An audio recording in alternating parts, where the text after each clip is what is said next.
Okay, we are on chapter 20 of conceptual physics, and this topic is sound, and we're going to discuss different aspects of sound in this.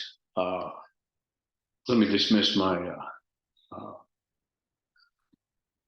image. We're going to talk about the nature of sound, the origin of sound, sound in air, media that transmit sound, speed of sound in air, reflection of sound, refraction of sound, forced vibrations, and natural frequency, resonance, interference, and beats.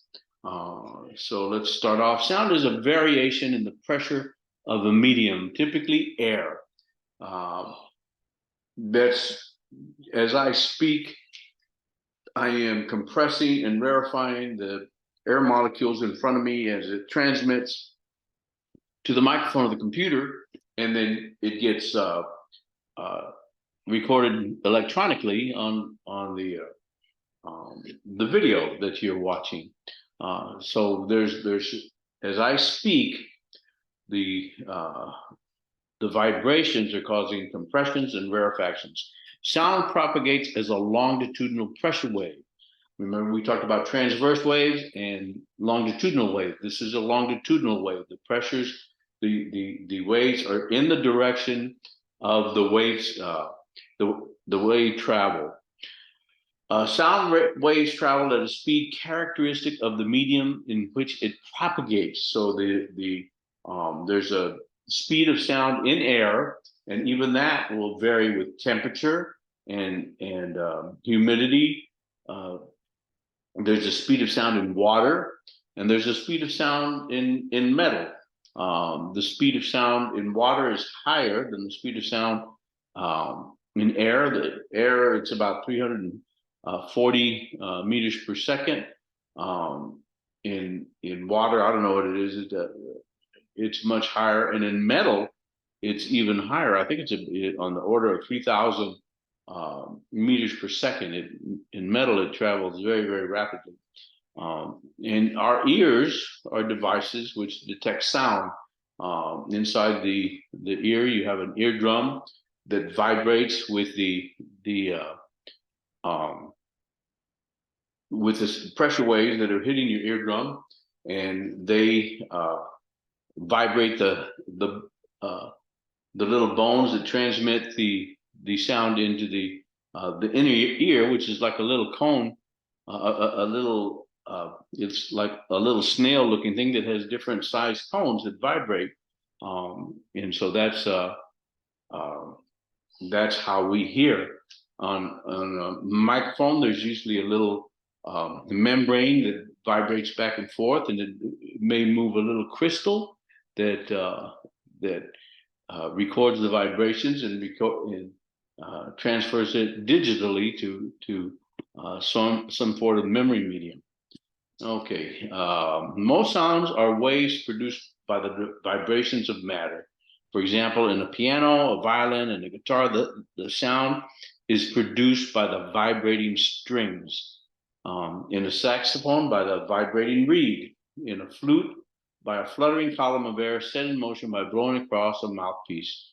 And in your voice, due to the vibration of your vocal cords.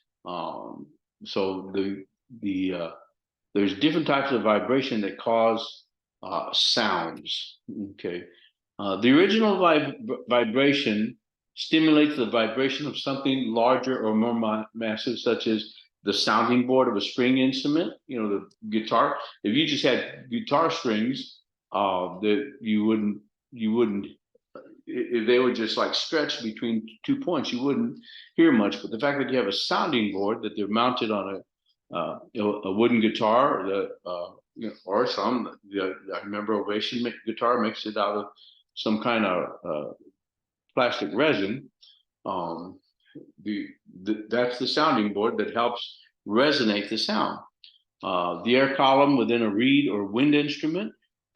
There's a good example is if you've ever been to um, uh, an old church, the where they have a pipe organ. You see these pipes of different of different lengths. The air columns are set up in these different different pipes, and that's how you get the different tones. And the air in your throat and the mouth of a singer. So these are the how the sound gets produced. This vibrating material then sends a disturbance through the sounding medium, usually air, in the form of longitudinal sound waves. Okay, under ordinary conditions, the frequencies of the vibrating sound and the sound waves are the same. The subjective impression about the frequency of sound is called the pitch. So what we as physicists call frequency is also called pitch. You go higher in pitch, you go higher in frequency.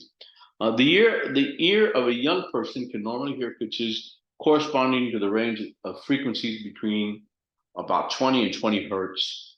As you age, 69, about to turn 70, mine's about maybe 60 hertz to about 15 kilohertz. I don't hear very much in the high register. I've got a wife that has a very high voice, and she's always having to repeat herself to me just because of my hearing. I tried hearing aids and I don't like them. They're very uncomfortable. As we grow older, the limits of this human hearing range shrink, as I've just said, especially at the high frequency end. I do cut off about 15 kilohertz. Maybe it's worse now. And that also has to do with part of the work I did. We were often subjected to loud sounds, and it diminished my hearing. Okay, one other side note is I did have a ear replacement, or what they call a tympanoplasty, where I was having a lot of trouble with my eardrum, so they reconstructed an eardrum out of tendon. Well, the tendon isn't as flexible as the eardrum, so that diminishes my hearing also. Just a little side note. Okay, sound waves with frequencies below 20 hertz are infrasonic. Frequency too low for human hearing. Sound waves with frequencies above 20 hertz are called ultrasonic. Frequencies too high for the human to hear. We cannot hear infrasonic sound and ultrasonic sound. Here's a little side note. The Russians were accused of pumping infrasonic frequencies at the American embassy in Moscow, and a lot of the workers in the embassy were not feeling too good, and they accused the Russians of playing these infrasonic sounds because it disturbed them. It made them feel ill. Whether that was proven or not, I'm not sure, but it is a story. And I think that is the end of part one. Okay.